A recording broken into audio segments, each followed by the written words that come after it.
Buenas noches, gracias por venir a esta primera charla del ciclo Las Palabras y las Cosas 2018. Hoy la conversación que nos ocupa es un interrogante.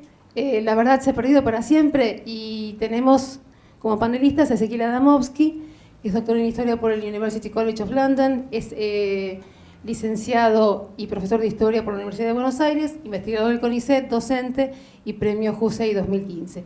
Y Alejandro Grimson es doctor en Antropología por la Universidad de Brasilia, es licenciado en Comunicación por la UBA, también es investigador del CONICET, docente de la UNSAM y premio Jusey 2006. Ya los dejo, disculpen la tardanza, ya los dejo con los panelistas. Gracias.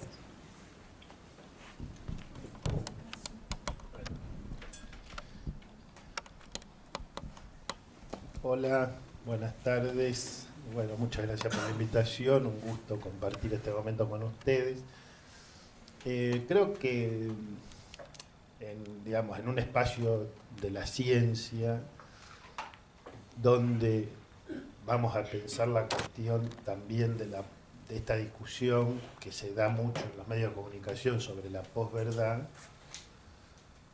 vale la pena pensar unos minutos la cuestión de la verdad y del estatuto de la verdad en las distintas perspectivas, ¿no? ¿En qué sentido? En el sentido de que la modernidad, el pensamiento científico instalaron la cuestión de la verdad como una cuestión objetiva, como una cuestión constatable, verificable, que llevó amplias polémicas, ¿no es cierto?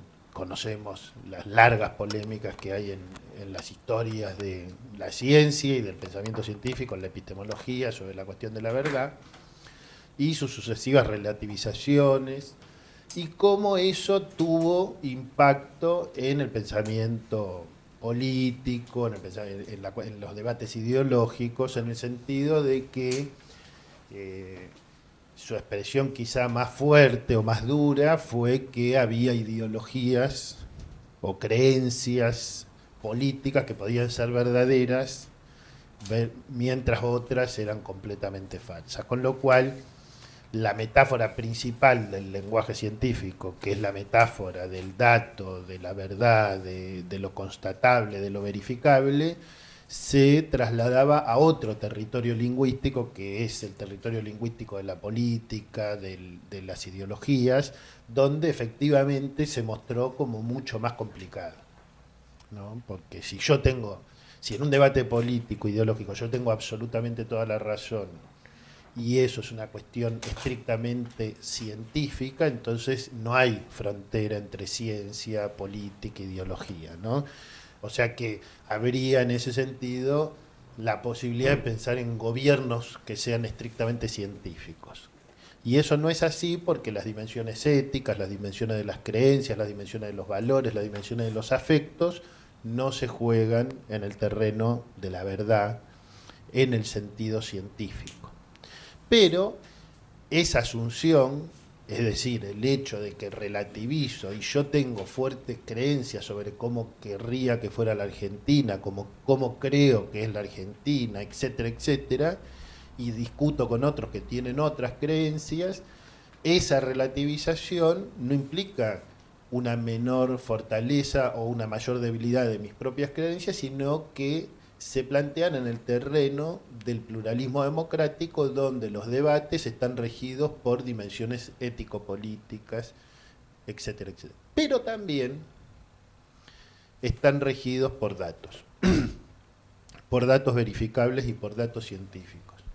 Y ahí es donde me parece que toda esta discusión que explota en estos años sobre la posverdad, a mí particularmente, voy a decirlo así, me pone muy nervioso, sobre todo cuando escucho a algunos periodistas, editorialistas, opinadores, haciendo enormes discursos sobre la época de la posverdad,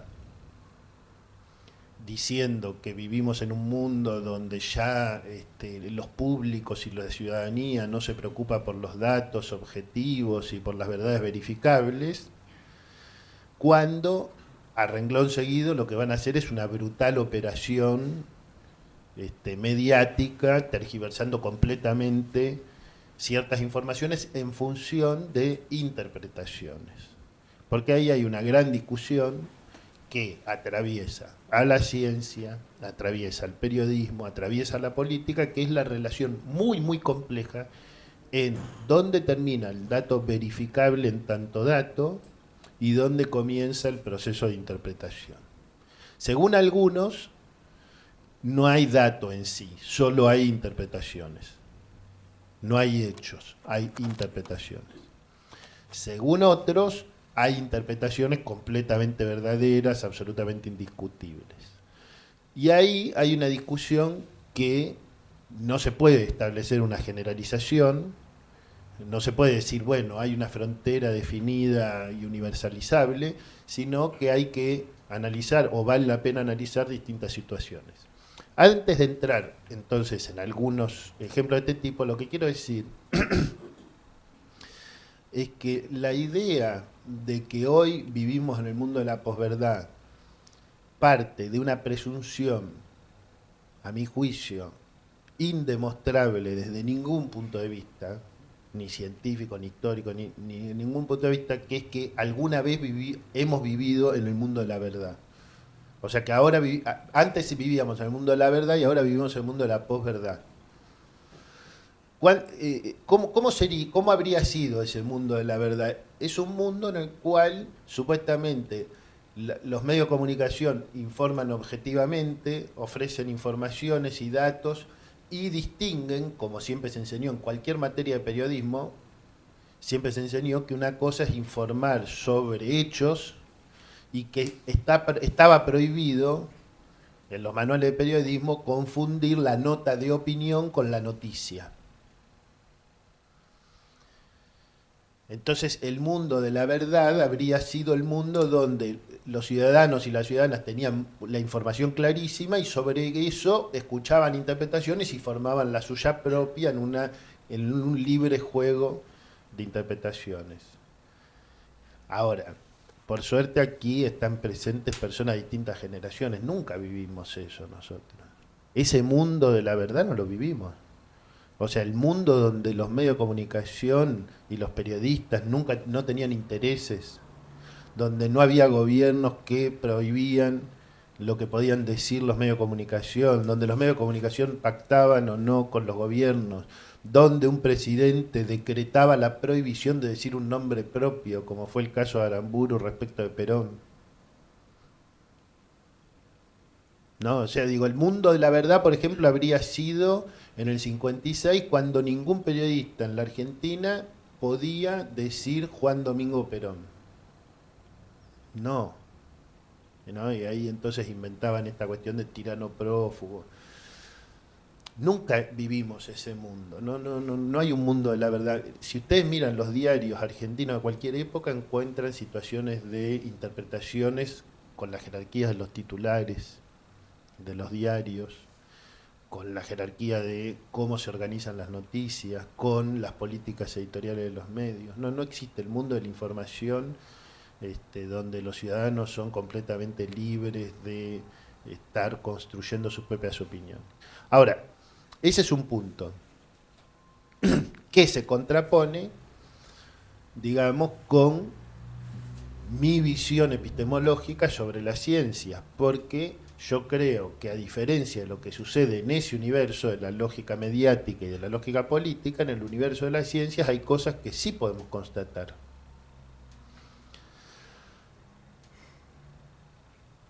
Es decir, si en un evento determinado, sea el que ustedes quieran, tal fecha, en tal lugar del mundo, hubo o no hubo muertos y cuántos muertos hubo, es algo que sí se puede constatar o que en algunos casos, por muchas razones, por ejemplo, porque fue un evento que sucedió hace cientos o quizás miles de años, entonces no se puede constatar y ya nunca sabremos exactamente qué sucedió, pero el hecho de que por razones metodológicas nosotros no podamos acceder a lo que sucedió no quiere decir que no haya sucedido una sola cosa, no 20.000 cosas distintas. Es decir, Si se hubieran perdido todos los documentos del Holocausto y no pudiéramos saber exactamente la cantidad exacta de muertos, etcétera, etcétera, eso no quiere decir que no hubo una cantidad exacta de muertos, la hubo. Si uno puede o no constatarla depende de otras cuestiones que no tienen que ver con el estatuto de los acontecimientos, ¿no? Entonces, después vienen, y eso se desprende del acontecimiento, es totalmente autónomo del acontecimiento, las interpretaciones sobre los acontecimientos.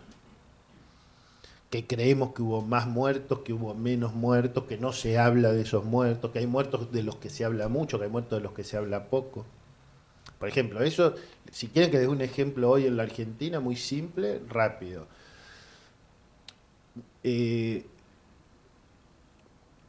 Con muy pocas semanas, meses de diferencia, murieron Santiago Maldonado y Rafael Nahuel. De Santiago Maldonado se habló infinitamente más que de Rafael Nahuel. ¿Es casual eso? No, no es casual, porque hay una estructura cultural en la Argentina acerca de cómo se habla de las muertes y de qué muertos se habla y de qué muertos no se habla. Cuando los muertos tienen la coincidencia de tener origen indígena, ser del interior del país, estar en provincias y ser víctimas de episodios alejados de las grandes ciudades, de esos muertos no se habla. Pero no es que no se habló el año pasado, no se habla durante décadas en Argentina. Entonces, eso tiene que ver con una matriz interpretativa que es parte central de la Argentina respecto de las jerarquías de las vidas de los habitantes de este territorio. No todas las vidas valen lo mismo para la gran mayoría de los argentinos, y no todas las muertes valen lo mismo. Entonces, eso, ¿cómo lo podemos ver? Por ejemplo, en mi libro Mitomanías Argentinas, yo afirmo que hay muchas creencias que tenemos los argentinos sobre la Argentina. Después, en el segundo libro que escribimos con Teti Banfani sobre la educación argentina, después en el tercer libro que escribimos con Eleonor Faur sobre las relaciones entre varones y mujeres y las desigualdades de género, ya no solamente sobre la Argentina. Y lo que decimos es, hay un montón de frases que afirmamos como si fueran datos de la realidad y que se contradicen de manera flagrante con la realidad. Ahora, si ustedes quieren la propuesta misma del proyecto de esos 3 libros, que es recolectar en cada uno de ellos unas 60, 70 frases en cada uno, y desmentir las frases con información histórica, antropológica y sociológica, implica una concepción de la investigación en ciencias sociales y humanas. ¿Por qué? Porque lo que dice es que la investigación científica que hacemos en la Argentina, o que se hace desde otros lugares sobre la Argentina, en el primer caso o en el segundo, puede desmentir creencias sociales e interpretaciones sociales arraigadas. Por ejemplo, esta idea tan antigua de que los mexicanos descienden de los aztecas, que los peruanos descienden de los incas y que los argentinos descienden de los barcos, ¿no? O que somos todos europeos, somos todos descendientes de europeos, ¿no? Que incluso es una frase que recientemente la máxima autoridad argentina volvió a repetir. O sea, está muy arraigada. Yo, si me tengo que atener a los hechos, digo, ¿fue afirmado eso, sí o no, por el presidente argentino en tal fecha, en tal lugar? Sí, fue afirmado. ¿Ese hecho puede establecerse como una verdad en términos científicos? No, es imposible, porque está demostrado científicamente que los argentinos no descendemos exclusivamente ni mayoritariamente de los europeos. Por ejemplo, un investigador de CONICET, Corach, comprobó que más del 50% de los argentinos tienen o tenemos alguna ascendencia indígena. Alguna ascendencia indígena. Eso no quiere decir ni que seamos indígenas, ni que seamos mestizos, quiere decir que algún antepasado de más de la mitad de los argentinos fue indígena, ¿no es cierto? Lo cual va completamente en contra de este sentido común. De la misma manera, si alguien dice, hay una nueva oleada migratoria de bolivianos y paraguayos, las ciencias sociales y las humanidades pueden mostrar que eso es falso. ¿Por qué? Bueno, primero que el término oleada no es un término propiamente científico, digamos. Se puede utilizar como metáfora, se puede. Nuevo, en cambio, es muy claro. Nuevo es algo que no sucedía y que está sucediendo. Ahora, cuando uno va al censo de 1869, que fue el primero que se hizo en la Argentina, o al de 1895, o al de 1914, 1947, 60, 70, 80, 91, 2001 y 2010, que son todos los censos nacionales que se hicieron en la Argentina, es muy claro que en ningún momento hubo menos de un 2% de población de origen limítrofe, de países limítrofes en Argentina. Ninguno de esos censos, ni siquiera en 1869, ya había más de un 2%, y solo en el 2010 llegamos a una cifra impresionante de 3,1%. O sea que no es nuevo, porque siempre en esos 140 años se mantuvo entre 2 y 3% la cantidad de población limítrofe que hay en la Argentina. Entonces, ¿cómo uno hace para explicarse? Ahí viene el problema de cómo uno junta. Tengo un hecho, que es que no es nueva la inmigración de los países limítrofes. ¿Cómo hago para entender la potencia en la subjetividad, como vos decías, que tiene esta creencia de que hay una nueva oleada? Bueno, hay varias cosas. Primero, puedo constatar que hasta 1960, 70, la mayoría de estos inmigrantes estaban cerca de la zona de frontera con sus países. Por ejemplo, en Salta y Jujuy los bolivianos, en Formosa, Misiones, Chaco los paraguayos, en la Patagonia los chilenos, etc. Y que a partir de ese momento, poco a poco, y sobre todo a partir de 1980, ya la mayoría de ellos viven en áreas metropolitanas. O sea que son cada vez más visibles por las clases medias, por los medios de comunicación, por los dirigentes políticos. Segundo, los argentinos en su gran mayoría tienden a considerar como boliviano a todos los hijos de bolivianos, porque creen que cualquier persona que tenga un cierto fenotipo, ciertos rasgos físicos, de altura, de estatura, de la tez, del color de piel, esa persona es boliviano. Si habla guaraní, creen que es paraguayo. Cuando hay argentinos que hablan guaraní, cuando hay argentinos que tienen rasgos que los argentinos asocian con aymara quechuas. Pero un porteño cree que todo jujeño que tenga esos rasgos es boliviano. Entonces, a mí me pasó, yo lo constaté así, fui a los hospitales en provincia de Buenos Aires, en el Gran Buenos Aires, voy a un hospital, le pregunto a un obstetra, doctor, dígame una cosa, ¿hay mujeres bolivianas que vengan a parir acá? Respuesta, querido, acá todas son bolivianas. ¿Cómo? Sí, acá todas las que vienen a parir son bolivianas. ¿Estás seguro de lo que me está diciendo? Bueno, todas no, 50%. Igual me parece mucho porque le quiero aclarar que alrededor de este hospital la población boliviana está en el orden del 10%, porque efectivamente, aunque son muchos menos en el total del país, se concentran en ciertos barrios, etc. Entonces me dice, bueno, yo no sé la cifra. Bueno, cuando uno va a las actas son el 10%. Pero ese rasgo de ese médico no tiene nada de casual, porque lo que constatamos en nuestra investigación es que los argentinos ven mucho más bolivianos de los que hay en la realidad. Siempre.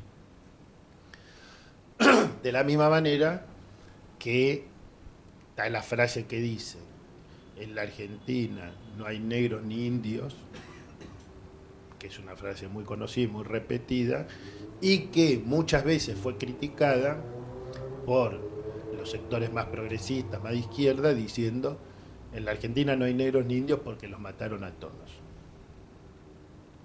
O sea que había una paradoja de las creencias ideológicas que muchas veces, para intentar refutar el imaginario europeísta, se lo terminaba ratificando, porque lo que decía la crítica es que no había, porque los mataron a todos, pero no había. Ahora, cuando uno va al censo nacional argentino de 2010, encuentra, el mismo año se hizo censo nacional en Brasil. En Brasil 850.000 personas se autoconsideraban indígenas. El mismo año en la Argentina 950.000 personas. En Brasil es el 0,4% de la población, en Argentina el 2,4% de la población. Entonces, evidentemente, algo similar, digamos, con mucha menos proporción, sucede con las cuestiones afro. Pero también sucede que hay algo que fue muy estudiado, incluso por Ezequiel y por muchos investigadores, que han mostrado y hemos mostrado cómo hay procesos donde nosotros perdimos la capacidad de ver ascendencias afro en personas que conocemos o ascendencias indígenas en personas que conocemos. Cuando pertenecen a cierto estatus cultural, educativo, a cierta clase social, se lo considera blanco por asimilación, o sea, hay un proceso de blanqueamiento de cualquiera que se integre. O sea que esa es una posibilidad siempre vigente en la Argentina, el blanqueamiento y la incorporación. De la misma manera, eso, por ejemplo, que hace que no nos demos cuenta, por decir casos que me han autorizado, no nos damos cuenta de la ascendencia africana del máximo historiador del arte de la Argentina, que es José Emilio Burucúa, o sea, el máximo erudito de la historia del arte, maestro de generaciones, tiene ascendencia africana, nunca nadie se dio cuenta. Yo le pregunté si yo podía mencionarlo públicamente para poner un ejemplo, que lo pueden buscar su imagen en la web, y sus rasgos para mí son bastante claros, pero porque yo hice un esfuerzo, que fue un entrenamiento prácticamente, de aprender a mirar de otra manera. O las ascendencias indígenas de Carlos Altamirano, ¿no? Entonces nosotros decimos la negra Sosa, no hay negros en la Argentina, pero está la negra Sosa, que de negra no tiene nada, salvo el cabello, ¿no? Porque le decimos, decimos que no hay negros, pero le decimos negros a los indígenas, o a los que tienen aspecto indígena, o a los que tienen ciertas apariencias. Como en los años 40 se dijo los cabecitas negras, ¿no? Entonces, ahí en el lenguaje argentino hay algo impresionante, que es la suposición de que en la Argentina no hay ni negros ni indios, acompañada de la idea muy propia de estas estupideces de la posverdad, de que los pobres son todos negros, los villeros son todos negros, los sindicalistas son todos negros, los de Boca son todos negros, los peronistas son todos negros, con lo cual uno termina en la paradoja de que en la Argentina no hay negros, pero si uno llega a sumar todo eso, la mayoría somos negros, ¿no? Pero ese es un efecto de esta cuestión del lenguaje. Entonces, para no aburrirlos y no abusar sobre esto, quiero dar un ejemplo del otro libro, de Mitomanías de la Educación, o dos ejemplos. Uno, que creo que es muy conocido. Mis padres siempre me contaron que ellos fueron a mitad del siglo XX a una escuela pública y un colegio público extraordinario, donde iba el hijo del juez, el hijo del verdulero, el hijo del chofer de ómnibus, era una escuela pública heterogénea, fantástica, porque iban todas y todos, salvo cuando era escuela de varones o de mujeres, que eran la gran mayoría escuela de varones y de mujeres, pero bueno. Y esa historia que mis padres vivieron, y mi padre y mi madre vivieron, y que la vivieron una gran parte de esas generaciones, es una historia cierta, fue su experiencia real. Sin embargo, esa experiencia no pudo captar que en 1947 el 90% de los pibes argentinos y argentinas en edad escolar no iba a la escuela secundaria. Solo el 10% iba. Era maravillosa, pero el 90% estaba fuera de la escuela secundaria, según el Censo Nacional de 1947. Y si ustedes miran 1960, se van a dar cuenta que eso se redujo, pero todavía era una minoría muy fuerte, muy claramente minoritarios los que iban al colegio secundario en 1960. Según el relato que todos hemos aprendido, la época de oro, este es el segundo ejemplo, la época de oro de la Universidad Argentina fue 1960. Le voy a dar nada más un dato. En 1960, en la Argentina, había en el Censo Nacional 160.000 estudiantes universitarios, que eran el 0,8% de la población. En 2010 se hizo el último Censo Nacional, que relevó que en la Argentina había, en 2010, ahora hay más, 1.700.000 estudiantes universitarios. que eran el 4,3% de la población. El 80% de ese 4,3, me siguen, el 80% de ese 1.700.000 asistía en 2010 a las universidades públicas, solo el 20% a las universidades privadas. En Brasil, en el mismo momento, había un 1% menos de la población, es decir, un 3,4% iban de la población brasileña iba a la universidad, de la cual el 70% iba a la universidad privada. Yo estudié en Brasil, como ya se dijo aquí, y en Brasil es muy obvio que las universidades públicas de excelencia extraordinarias que tiene Brasil, que son de alta calidad sin lugar a dudas, a esas universidades solo acceden las pibas y los pibes que fueron a las mejores y más caras escuelas privadas de Brasil. Los que fueron a la escuela pública van a la universidad privada. Entonces, ¿eso por qué sucede? Porque hay ingreso irrestricto en la Argentina y porque hay gratuidad de la enseñanza. En Brasil hay gratuidad de la enseñanza, pero no hay ingreso irrestricto. ¿Y eso qué implica? Que la Argentina es el país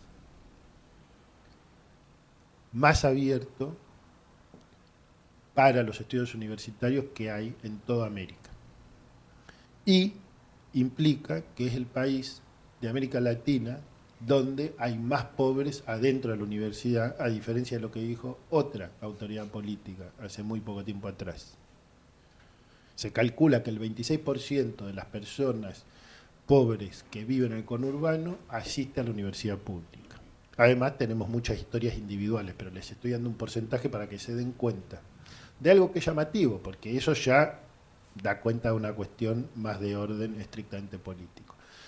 El último dato que les doy, y con esto ya le doy la palabra a Ezequiel, es que la mitad de las universidades públicas que tenemos hoy en la Argentina fueron fundadas desde el año 1983 para acá, 52% más o menos, que se llevan algo así como el 15% o el 20% del total del presupuesto universitario, porque el 80% se lo llevan las grandes universidades más históricas, con peso histórico, con más matrícula, etcétera, etcétera. Pero, cuidado, atacar a las universidades creadas en el periodo más extenso de la democracia en la Argentina es muy riesgoso para que podamos seguir sosteniendo este tipo de conversaciones, de investigaciones y de debates. Gracias.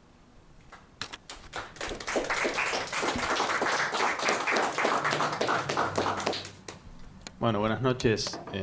Agradezco también la invitación para estar aquí y a todos ustedes por haber venido. Yo quiero hacer tocar dos puntos que tienen que ver, el primero con la relación entre verdad y falsedad en la información pública, y el segundo con la relación entre la argumentación racional y la movilización o manipulación de emociones en el debate público, ¿no? Toda esta discusión sobre la posverdad o el mundo postfáctico adquirió estatus público después de 2016, a partir de un debate en la prensa norteamericana donde se preguntaban si era posible que la verdad hubiese dejado de tener importancia a la hora de formarse una opinión en los debates políticos. Esa era la idea de lo posfáctico, no solo que por manipulación de los datos o falsedad de las fuentes de información, sino por el hecho de que la propia población se hubiese vuelto cínica, es decir, hubiese perdido interés en la verdad como uno de los valores de la información que maneja, ¿no? En el debate norteamericano la discusión se dio en torno de las nuevas tecnologías y con la idea de que el periodismo tradicional era la fuente de la información confiable y chequeada y lo falso venía más bien de Internet, el fenómeno de buscadores como Google que segmentan los públicos y ofrecen a cada uno lo que está buscando, con lo cual, digamos, sesgan la propia mirada. Y la constatación entonces que parecía que para este público que buscaba información por medios no tradicionales no había forma, digamos, de contrarrestar las falsedades que encontraban allí, porque estaba en pie de igualdad la información chequeable o chequeada de los medios tradicionales y la información que venía de las redes sociales, ¿no? Parece que el periodismo en ese contexto había perdido todo sentido, lo cual en el debate norteamericano aparecía como un escenario muy perturbador para, a la hora de pensar la relación entre el debate público y la política, ¿no? Se suponía que la buena política está informada por un debate robusto y ese debate a su vez tiene que estar basado en hechos o datos de la realidad y esos datos de pronto aparecían como falsos, ¿no? La solución implícita acá era más bien fortalecer a los medios y poner algún coto, como de hecho lo están intentando algunos países, a la circulación de las noticias falsas a través de las redes sociales, ¿no? Traído a nuestro país, esa discusión sin duda es interesante, pero también con algunos desplazamientos, porque lo hemos visto en los años recientes, y no tan recientes como decía Alejandro, que muchas veces las noticias falsas emanan de los propios medios tradicionales, ¿no? de los diarios o de la TV, y además en nuestro país hay un nivel de concentración de los medios tradicionales de información que ahora están funcionando con las plataformas de internet, que vuelven muy difícil distinguir entre empresas de uno y de otro signo. Con lo cual es un escenario que si en Estados Unidos era preocupante, acá es doblemente preocupante, porque no aparecería claramente cuál es la solución. Entonces no podría pensarse que fortalecer los medios tradicionales nos haría inmunes a este problema, ¿no? Para no caer en diagnósticos muy apocalípticos, también hay que decir que en los últimos años en Argentina, pero también esto es a nivel mundial,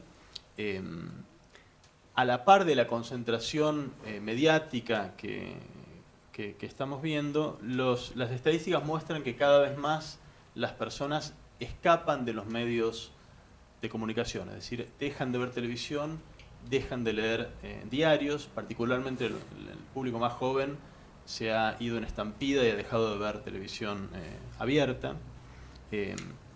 Y al mismo tiempo es indudable que las tecnologías que ofrece, entre otras cosas, Internet, favorecieron la aparición de canales alternativos de información que muchas veces son los que consumen quienes escapan de los medios más tradicionales.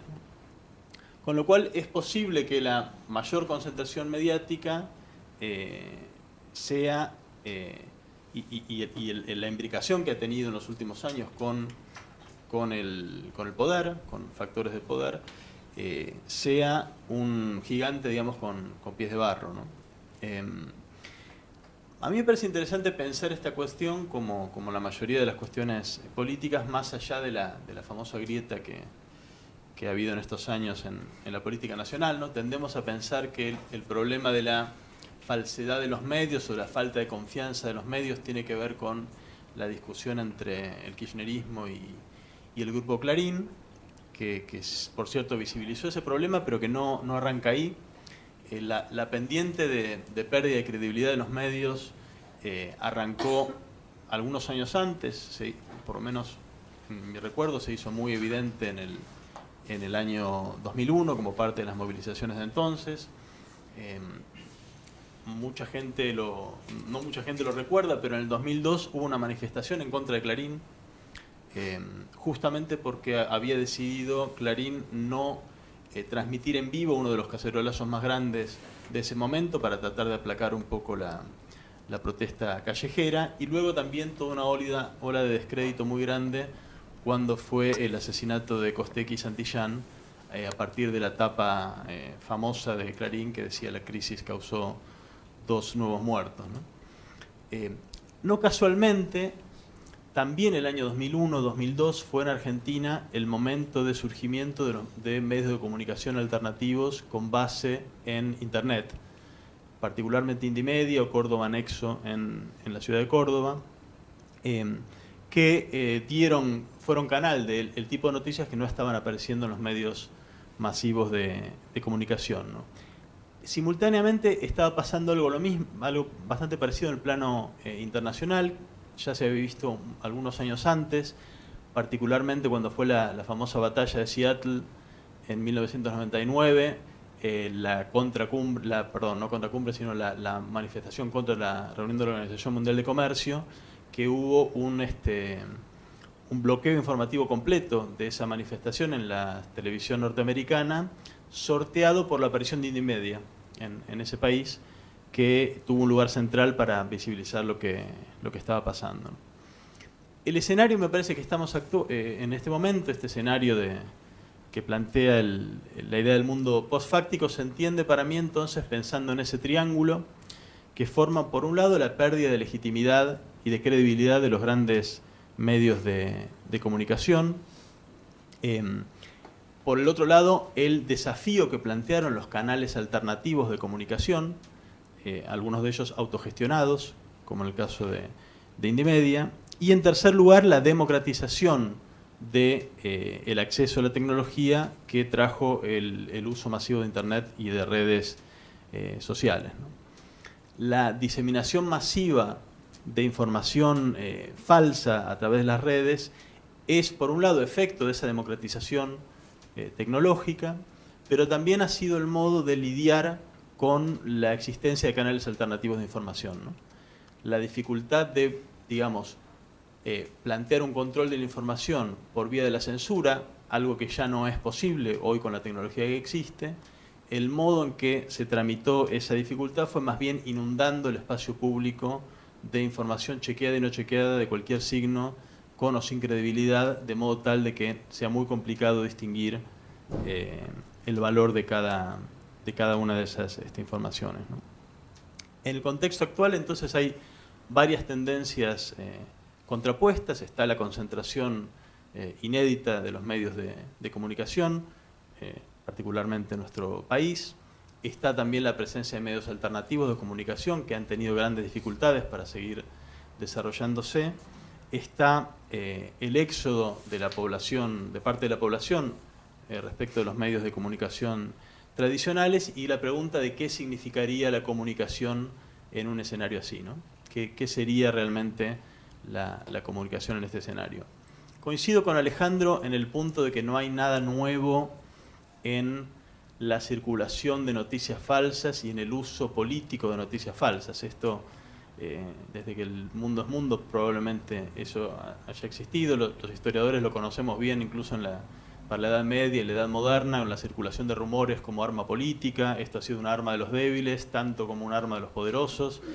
Las noticias falsas no son nada nuevo en este sentido, pero sí quería llamar la atención sobre un cambio que me parece cualitativo, que sí me parece que aporta una novedad, que es que hoy hay tecnológicamente la posibilidad de acercar a través de procesos automatizados información a la vez seleccionada para cada individuo en particular y con la capacidad de hacerlo masivamente y de modo automatizado, ¿no? Estamos en un momento de cambio muy bien interesante. Hay cada vez algoritmos más sofisticados que pronostican nuestros consumos, nuestros comportamientos, nuestras opiniones y demás. Y eso significa, me parece, un horizonte tecnológico al que hay que prestarle atención, ¿no? Es decir, repito acá, siempre hubo la posibilidad de transmitir mensajes falsos con intención política. Ahora sobre esa posibilidad se da el agregado de que se puede saber individualmente qué mensaje entregar a cada uno de acuerdo a qué estado de ánimo político tenga esa persona en ese momento, ¿no? Y hacerlo de modo automatizado, relativamente barato y masivamente. Segundo punto al que quería referir tiene que ver con la discusión entre argumentación racional y movilización de emociones en el debate público, porque no es solo la cuestión de los contenidos de la información lo que está en juego en esta discusión, si los contenidos son verdaderos o falsos, sino que también hay algo que se juega en el plano de las formas en las que se transmite la comunicación, las formas en las que se da el debate público, ¿no? si uno ve, por ejemplo, los formatos televisivos propios del debate político en Argentina hace 20 años, eran formatos que de alguna manera buscaban emular o reproducir las condiciones de un intercambio racional y argumentado de ideas, ¿no? Eran mesas redondas con especialistas, moderadas por un periodista, o eran argumentaciones de un periodista haciendo síntesis o balances. Eran espacios que de alguna manera, fuera de modo real o fingido, buscaban entonces emular un espacio de intercambio racional de ideas. El tono de la discusión era más bien argumentativo. Y en estos años hemos visto un cambio bastante dramático en ese sentido. No sé si ustedes piensan cuáles son los programas políticos más exitosos de los últimos años. Está el formato que inventó o animó Jorge Lanata en Periodismo para Todos, ¿no? Que combina periodismo de investigación con pasos de comedia, chicanas, insultos y sarcasmos constantes, y la repetición permanente de lo que fue su eslogan y su cortina, la cortina del programa, que es el fuck you, ¿no? En un armado donde los contenidos en verdad parecían cada vez más puestos en función del fuck you, que era el mensaje final del programa. Y por otro lado, Intratables, ¿no? Que combinó el formato del periodismo político con el formato de los programas de Chimentos, ¿no? Y instaló esos espacios que son espacios de griterío y de la opinión rápida y la chicana veloz, más propios del periodismo de Chimentos que del periodismo político, ¿no? Se borraron un poco las fronteras entonces entre el programa de Chimento y el programa político. También los programas de Chimento comenzaron a hablar de política, ¿no? Con lo cual es interesante cómo el cambio de los formatos genera una mutación en el debate político que más bien deja fuera de lugar o arrincona lo que estábamos acostumbrados a considerar el debate racional de ideas, ¿no? Para ser justos con los medios de comunicación, hay que decir que también esta tendencia ha sido propiciada desde el campo político. No es ninguna novedad que los políticos se ofrezcan al electorado utilizando las técnicas de venta de productos comerciales, ¿no? Las técnicas de venta de jabón en polvo o de automóviles. Esto empezó en el mundo hace mucho tiempo, en Argentina en los años 80. Pero en estos últimos años se ha llevado bastante hasta el paroxismo. Recordarán ustedes que el asesor, uno de los principales asesores del actual presidente, según relató Sturzenegger, le indicó que evitara completamente hablar de argumentar sus ideas políticas, explicarlas al electorado, que lo evitara a muerte y que en cambio más bien contara cuestiones de su vida familiar y cuestiones privadas, digamos, con la idea acá de que ninguna idea o propuesta del orden de lo racional o político interfiera en la estrategia de campaña, que era más bien la de movilizar emociones, ¿no? Generar en el electorado la identificación, bueno, con la vida familiar, con los problemas del hombre común y demás, ¿no? Hay toda una estrategia de comunicación planteada en este sentido, ¿no? Durán Barba lo dice además en algunos de sus libros con absoluta claridad, que dice literalmente que la comunicación política debe ocuparse de gerenciar las emociones, que argumentar es cosa del pasado, que el tiempo de la palabra terminó y que hoy, y esto es textual, la forma es el mensaje. La forma es el mensaje, esto es textual de Durán Barba, y otros asesores como Alejandro Rosichner han abundado también en el mismo sentido, ¿no? La idea de que el político es un artista que se comunica con el electorado a través de las emociones y de las sensibilidades, y no a través de la comunicación racional de ideas, ¿no?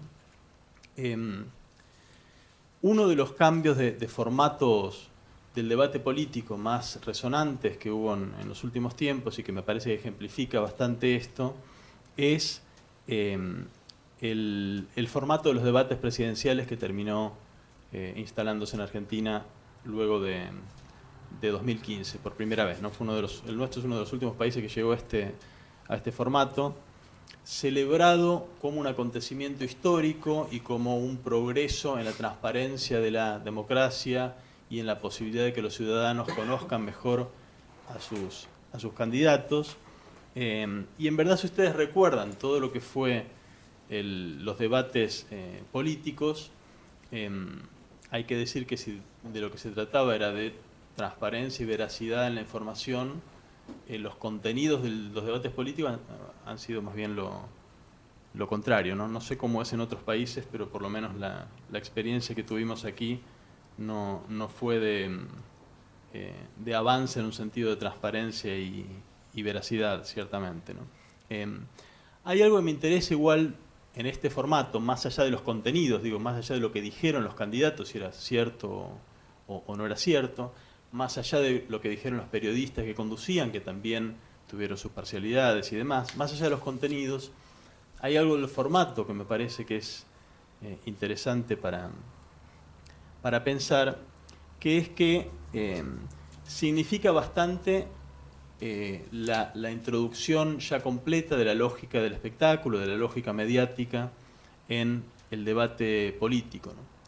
Si uno compara lo que fue el debate presidencial, que fue, digamos, el momento, el pico de la campaña, el momento, digamos, más alto y de cierre de la campaña, con lo que era su equivalente antes de que aparecieran los debates televisivos, que eran los cierres de campaña callejeros, hay diferencias muy notorias, ¿no? En los cierres de campaña los políticos debaten entre sí, ¿no? No directamente, no están unos con otros, pero están con un debate implícito y debaten, bueno, ciertamente frente a una multitud callejera que además en la tradición argentina es una multitud que interviene, que pregunta, que canta, que exige definiciones, que grita, que abuchea y demás, ¿no? Es una multitud muy visible y muy presente, ¿no? Ciertamente esa multitud no es el pueblo argentino, es una parte en todo caso, ¿no? Aquellos que les interesó ir a verlo, militantes, transeúntes, lo que fuera, no es el pueblo, pero pone en escena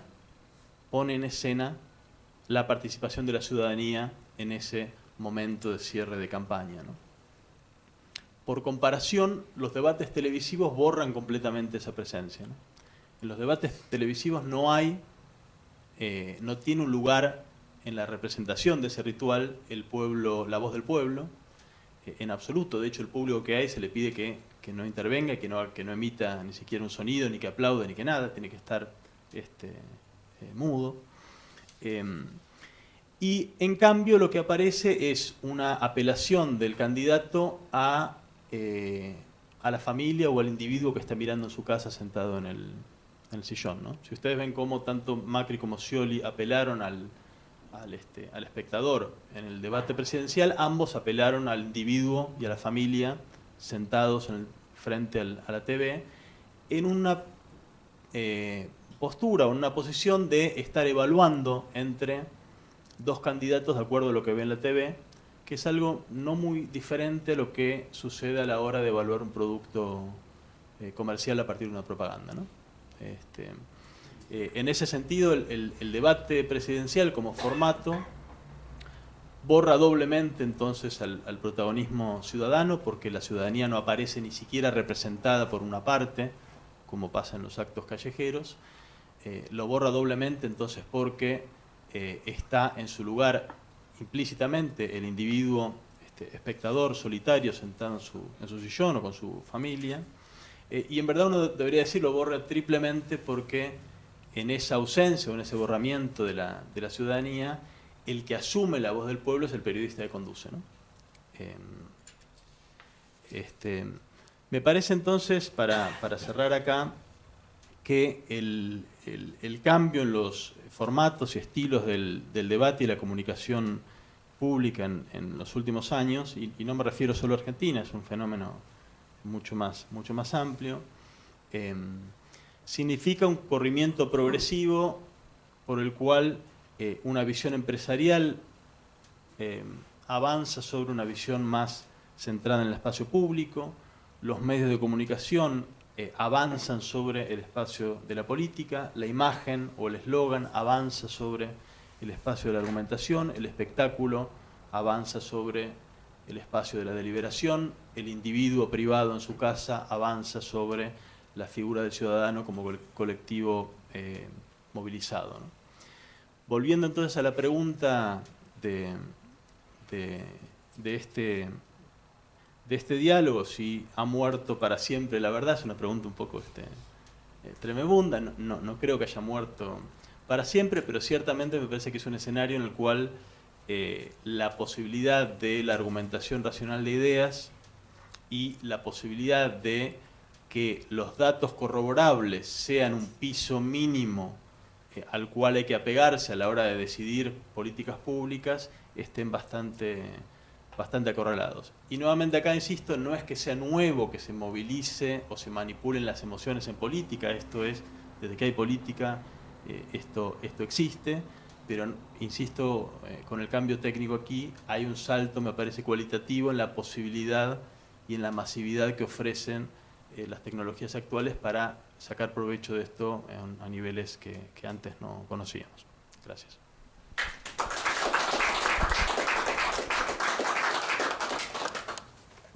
Bueno, muchas gracias a todos los que vinieron. La próxima charla ya va a ser, tenemos dos en agosto, el 1 de agosto y el 29. El 1 de agosto van a estar Gabriel Bomaro y Vicente Palermo hablando sobre reconfiguración política del escenario, reconfiguración del escenario político argentino, y el 29 de agosto Pablo Bomaro y Andrea Del Bono hablando sobre el mercado de trabajo y juventud. Igualmente vamos a tratar de que reciban los correos con tiempo y no sobre la hora de que comience la actividad. Gracias. Gracias a los panelistas también. Gracias a Luciano y a los compañeros de técnica que armaron todo esto.